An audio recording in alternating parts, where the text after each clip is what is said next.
నమస్తే. ఈరోజు మన స్టూడియోలో ప్రముఖ ఆధ్యాత్మికవేత్త ఆస్ట్రోన్యూమరాలజిస్ట్ శ్రీమతి జయప్రద గారు మనతో ఉన్నారు. మేడంతో మాట్లాడదాం. మేడం నమస్తే. మేడం నమస్తే అమ్మా. శ్రీమాత్రే నమః.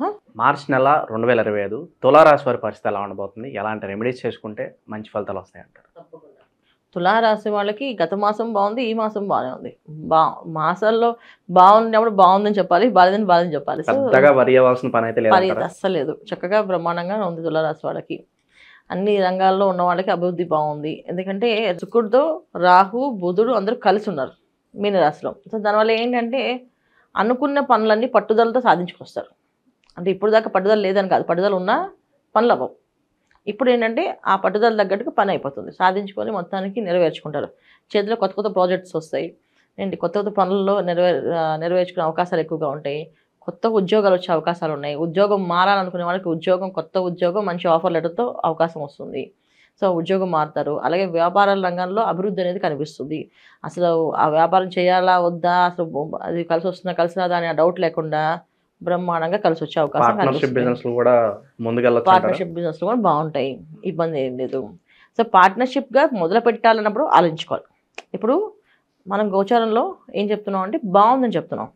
కొత్తగా వ్యాపారం మొదలుపెట్టాలి, ఇద్దరు పార్ట్నర్స్ కలిపి వ్యాపారం మొదలు పెడుతున్నారు. ఆ వ్యాపారం మీద అనుభవం వాళ్ళకు ఉండాలి. అలాగే వాళ్ళ జాతకాల్లో యోగాలు ఉండాలి.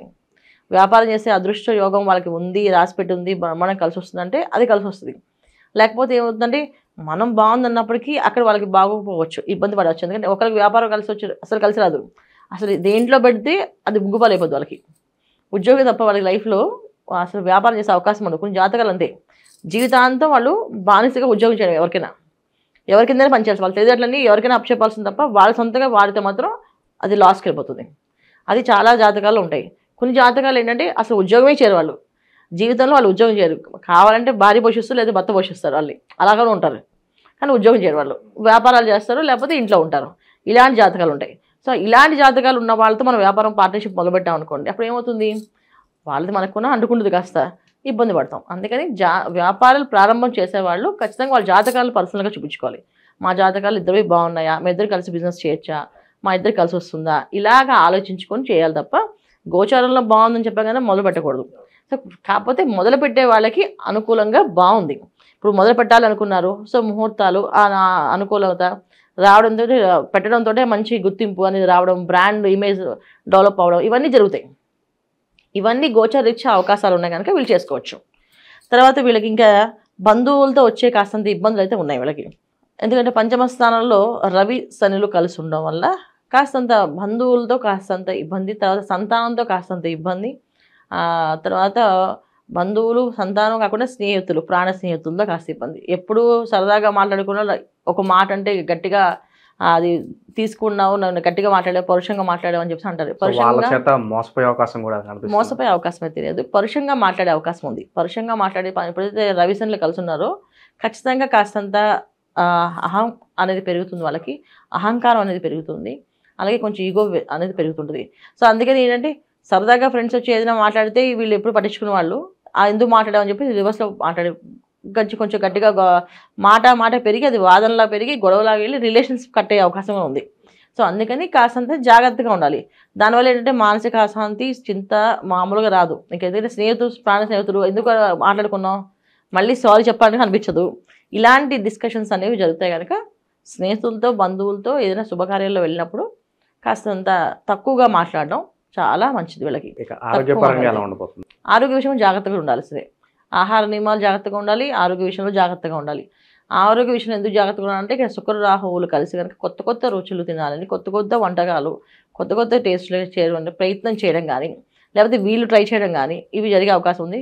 అయితే పెద్ద పెద్ద బయట వెళ్ళి తినడం కానీ ఉంటుంది. దానివల్ల కాస్తంత ఎవరికి జరిగితే వీళ్ళకి కొంచెం ఫుడ్ పాయిజన్స్ అయ్యే అవకాశం ఉంది, కొంచెం ఇబ్బంది పడతారు. దానివల్ల కొంచెం జాగ్రత్తగా ఉండాల్సిన, ఫుడ్ విషయంలో జాగ్రత్తగా ఉంటే చాలు వీళ్ళు. ఇక విద్యార్థుల పరిస్థితి మేడం, అలాగే విదేశీ ప్రయత్నాలు సఫలీకృతమయ్యే అవకాశాలు కనిపిస్తున్నాయి. విదేశీ ప్రయత్నాల వాళ్ళకి అనుకూలంగా ఉంది. విద్యార్థులు కొంచెం కష్టపడి చదవాలి. ఎందుకంటే కష్టపడి చదవకపోతే వీళ్ళకి ఏమనిపిస్తుంటే మేము చదివేయగలం, మాకు వచ్చేస్తుంది అనుకునే వాళ్ళకి రావు, అసలు మాకేమీ రావు అని భయపడుతూ వెళ్ళిన వాళ్ళు రాసేస్తాడు, బ్రహ్మాండంగా పాస్ అయిపోతాడు. ఇది జరుగుతాయి ఇక్కడ. ఎందుకంటే ఏది అనుకుంటే దానికి ఆపోజిట్ జరుగుతుంది. సో ఆపోజిట్ జరగకుండా ఉండాలంటే మనం కంటిన్యూగా ఒక నామాన్ని స్మరణ చేసుకుంటూ వెళితే ఖచ్చితంగా బ్రహ్మాండంగా ఉంటుంది. ఇక మరి ఆర్థిక స్థితిగతులు ఎలా ఉండబోతుంది? మనీ ఫ్లో అనేది చాలా ఇంపార్టెంట్. మరి ఆర్థిక స్థితిగతులు ఎలా ఉండబోతుంది? అంటే వీళ్ళకి ఆర్థిక పరంగా గత మాసంలో కూడా తక్కువగా ఉంది, ఈ మాసం కూడా తక్కువే ఉంది. ఎందుకంటే డబ్బు వస్తుంది అనుకునే దాని ప్లేస్లో సగమే వస్తుంది, పూర్తిగా రాదు కానీ వస్తుంది, సరిపోతాయి. కాకపోతే అది ఎంతవరకు వస్తాయి అనేది మాత్రం ఎప్పుడు కూడా మిస్టరీ వీళ్ళకి. ఎందుకంటే రాహువు శుక్రుడు బుధుడు కలిసినప్పుడు ఏమవుతుంది, కొన్ని ఆలోచనలు మారిపోతుంటాయి. తర్వాత ఇప్పుడు ఎప్పుడైతే 13 తారీఖు నుంచి రవికోణం దాంట్లో మారుతారో కాస్తంత ఇంకొంచెం ఆలోచనలు, ఎక్స్పెక్టేషన్స్ ఎక్కువ పెరగచ్చు, లేకపోతే వచ్చిన డబ్బులు సరిపోకపోవచ్చు, ఇలా ఆలోచించే ఎక్కువగా ఉంది. కనుక ఆర్థికపరమైనది కొంచెం స్లో ఉంది, మిగతా అన్ని బాగున్నాయి. ఇక సినీ రాజకీయ ప్రముఖులకు కొంత గుర్తింపు కోసం చూసే వాళ్ళకు మంచి రిజల్ట్స్ ఏమైనా ఉండబోతున్నాయా? ఖచ్చితంగా ఉంటాయి వాళ్ళకి. ఎందుకంటే వీళ్ళకి ఉండే ఏవే గ్రహాలు ఉన్నాయని నువ్వు బలంగా లాక్కునే శక్తి, అధికారంగా లాక్కునే శక్తి, రాజకీయంగా కమర్షియల్గా. ఇప్పుడు బుధుడు అంటే మైండ్ సెట్, ఆలోచనలు అన్నీ కొన్నా తెలివిగా ఆలోచించడం, ఎలా సాధించుకోవాలి, ఎలా లాక్కోవాలి అని. ఆయన వెళ్ళి రాహుతో కలిసి ఉన్నాడు. రాహు అంటే ఎక్స్పెక్టేషన్స్ ఇచ్చేసి తీసేసుకుంటున్నాడు. ఆయన సొంతగా ఎవరు కానీ పక్క వాళ్ళని తీసుకుని ఇచ్చేస్తుంటాడు. సో అందుకే శుక్రుడు ఉన్నాడంటే కోరికలు తీర్చుతాడు. ఎందుకంటే రాష్ట్రంతో తెలియ వాళ్ళతో ఉన్నారు కదా. సో మూడు గ్రహాలు ఎప్పుడైతే మంచి స్నేహభావం ఉన్న గ్రహాలు కనుక ఇవి మనం అనుకున్నవన్నీ సాధించడం, పోరాడడం అనేది జరుగుతాయి. కొంతమంది రాక్షసులుగా కూడా ప్రాప్తిస్తారు. రాక్షసులా కూడా నేను సాధించేలా కావాల్సిందే అని మొండిగా కూడా మాట్లాడే అవకాశం ఉంటుంది. దానికి తోడండి భాగ్యస్థానంలో కుజుడు, మిథునంలో కుజుడు, అది ఇంకొంచెం అగ్రెసివ్గా ఉంటుంది. కాకపోతే ఏంటంటే అన్నిటికంటే వీళ్ళు తులారాశి వాళ్ళు తల్లిదండ్రులు జాగ్రత్తగా చూసుకోవాలి. తండ్రికి ఎటువంటి ఇబ్బంది రాకుండా చూసుకోవాలి. తండ్రికి కొంచెం అనారోగ్య సమస్య రావడం కానీ, తండ్రికి ఎటువంటి కొంచెం ఆరోగ్య సమస్యలు అనేది కాస్త ఇబ్బంది పెట్టే అవకాశాలు ఎక్కువగా కనిపిస్తున్నాయి. జాగ్రత్తగా ఉండాలి. సంతాన విషయంలో సంతానం ఎలా ఉంది, ఎలా చేస్తున్నారు, ఎక్కడికి వెళ్తున్నారు, ఏం చేస్తున్నారు ఒక కన్ను వేసి ఉంచాలి వాళ్ళ మీద. ఎందుకంటే సంతానం పక్కదారి వెళ్ళే అవకాశం ఉంది, చెడు మార్గాలు చెడు మార్గాలకు వెళ్ళే అవకాశం ఎక్కువగా కనిపిస్తుంది. తర్వాత తండ్రికి కాస్తంత ఇబ్బంది పడే అవకాశం ఉంది. సో వీళ్ళు కొంచెం జాగ్రత్తగా చూసుకుంటే వీళ్ళు హ్యాపీ. ఎందుకంటే వీళ్ళు సాధిద్దాం టైంలో తండ్రికి బాగాలేదు అనుకోండి, ఇంకా ఆగిపోతుంది. అలాగే పిల్లలు ఏదైనా దారి తప్పారంటే వీళ్ళకి డ్యామేజ్ అవుతుందా. సో డ్యామేజ్ అయ్యే అవకాశాలు, మానసిక అశాంతి అనేది ఈ మాసంలో తులారాశి వాళ్ళకి మానసిక అశాంతి, చింత అని ఉంది. అంటే ఏంటి మానసిక అశాంతి, చింత అంటే ఏంటి, మనకు తెలిసిన వాళ్ళు, మా దగ్గర వాళ్ళు ఏదో మనకు నచ్చిన పనులు చేస్తుంటే మనం మానసికంగా బాధపడతాం. శారీరకంగా కష్టం అని చెప్పలేదు ఇక్కడ, మానసికమైన చింత అని చెప్తున్నారు. అంటే మానసిక చింత అంటే మనకు తెలిసిన వాళ్ళతో బాధలు, కష్టాలు, మనం నచ్చకపోయిన పనులు జరగడం, ఇవి జరిగే అవకాశం ఎక్కువగా ఈ మాసంలో కనిపిస్తుంది వీళ్ళకి. దాని నుంచి వీళ్ళు బయటపడాలి. సో మానసిక అశాంతి ఎక్కువగా ఉంది, కాస్త పీస్ కావాలి కాబట్టి మంచి రెమెడీస్ ఏదంటే తెలియజేయండి. తప్పకుండా లక్ష్మీ సహస్రనామం చదవడం, లక్ష్మీ హృదయం చదువుకోవడం, లేదా లక్ష్మీ అష్టోత్తరం చేయడం. లక్ష్మీ సహస్రనామం వస్తే చక్కగా లక్ష్మీ సహస్రనామంతో ప్రతి శుక్రవారం చక్కగా అమ్మవారికి పూజ చేయడం, లేదు అంటే అష్టోత్తరం. సో లక్ష్మీ అష్టోత్తరం చాలా ఈజీ చదువుకోవచ్చు. అది ప్రతి శుక్రవారం చదువుతూ ఉంటే ఆ మానసిక ప్రశాంతత జరుగుతుంది. ఇంట్లో అంతా కూడా సవ్యంగా అన్ని పనులు జరుగుతాయి. ఇది చేసుకోవాలి వీళ్ళు. ప్రతి ఒక్కళ్ళకి ఏంటంటే వచ్చేది మనకి చైత్ర మాసంలో విశ్వవసు నామ సంవత్సరం కనుక ఈ సంవత్సరం అంతా బాగుండాలంటే అందరూ కలిసి కంటిన్యూ ఒక నామాన్ని ఎప్పుడు జపం చేసుకోవాలి. శివాయ గురువే నమః, శివాయ గురువే నమః అని మంత్రాన్ని ఎక్కువ చేయడం వల్ల ఆర్థికపరమైన ఇబ్బందులు లేకుండా ఉంటారు, ఆరోగ్య సమస్యలు లేకుండా ఉంటారు, సంతానం విషయంలో ఎటువంటి సమస్యలు చింత లేకుండా బాగుంటుంది. అలాగే వివాహ ప్రయత్నాలు చేసే వాళ్ళకు కూడా వివాహం అయ్యే అవకాశం ఉండి మంచి ఇంటికి వెళ్ళే అవకాశం ఉంటుంది.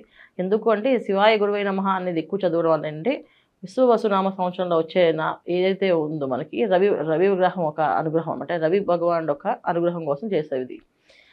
రవి భగవానుడు ఖచ్చితంగా మనుషులకి మంచి ఆలోచనలు, మంచి బుద్ధిని ఇస్తాడు. ఆ మంచి బుద్ధి ఆలోచనలు రావాలి, అది పక్కదారులకు వెళ్లకుండా ఉండాలి. ఎందుకంటే ఆయన ఇచ్చేది మంచి ఆలోచనలు, మంచి బుద్ధి ఇచ్చినా కొంచెం పరుష వాక్యాలు కూడా ఇచ్చే అవకాశం ఉంటుంది. అంటే అహంకారాన్ని కూడా ఇచ్చే అవకాశం ఉంది. అహంకారం మాకు వద్దు స్వామి, ఆలోచనలు బాగుండాలి అనుకుంటూ శివాయ గురువే నమః అనే మంత్రాన్ని ఎక్కువగా నామాన్ని అలవాటు చేసుకుని జపం చేస్తుంటే ప్రతిరోజు ఇది పెద్దగా మా మంత్రం కింద కదా రాదు, ఇది నామం కింద వస్తుంది. ఈ నామాన్ని ఎక్కువగా స్మరణ చేసుకుంటూ వెళితే అన్ని రంగాల్లో వాళ్ళకి అభివృద్ధి ఉంటుంది. సో మాకు జాతకం తెలిసినా తెలియకపోయినా, రాశి లక్షణాలు తెలిసినా తెలియకపోయినా ఈ మంత్రం చేసుకుంటే ఏ పని అనుకుంటే ఆ పని జరుగుతుంది. అది మీరు చేసుకుంటూ వెళితే మాది ఈ రాసో కాదో అనుమానం పడట్లేదు, ఈ మంత్రం చేస్తే మాత్రం మీ సమస్య తీరిపోతుంది. సో చాలా మందికి ఏంటంటే మాది కుంభరాశ, మీనరాశ, మేషరాశ, ఏ రాశి అది మా అమ్మ వాళ్ళు చెప్పిన ప్రేగ ఇది, పంతులు గారు చెప్పింది ఈ రాశి అనుకుంటారు. అసలు ఏ రాశి అనేది కాదు. మనకి ఏదైనా సమస్య ఉంది అంటే ఒక నామాన్ని పట్టుకోండి. ఎందుకంటే జాతకం అనేది మన date of birth, time of birth కరెక్ట్గా ఉంటే వస్తుంది. అవి లేకపోయినప్పుడు ఒక నామాన్ని అని, ఒక నచ్చిన దేవుణ్ణి కానీ పట్టుకుని ఆ నామాన్ని ఎక్కువగా ఆలాపన చేస్తూ జపం చేస్తూ ఉంటే మనం అనుకునే పనులు అవుతాయి. కాకపోతే ఏంటంటే ఏ నామానైనా 41 రోజులు చేయాలి. 41 రోజులు కంటిన్యూగా 108 చొప్పున, 108 తక్కువ కాకుండా 1000 వరకు చేస్తే అదృష్టం కలిసి వస్తుంది. అంటే 108 రోజుకు చేస్తున్నా, కుదిరినప్పుడు 200, 300, 500 అలా పెంచుకుంటూ 1000 దాకా చేసుకుంటే, ప్రతినిత్యం 1000 చేశారనుకోండి ఆ నామాన్ని, 41 డేస్ కల్లా మీకు అన్ని పనులు సవ్యంగా అవుతాయి. ఖచ్చితంగా బ్రహ్మాండంగా అయిపోతాయి. ఇవి చేయాలి. కాకపోతే భక్తి, శ్రద్ధ చాలా ముఖ్యం. నమ్మకం అన్నిటికంటే ముఖ్యంగా. ఇది చేస్తే వస్తుందా రాదా అని ఆలోచిస్తూ చేస్తే రాదు. ఖచ్చితంగా వస్తుందని చెప్పి కళ్ళు మూసుకొని చేస్తే వస్తుంది.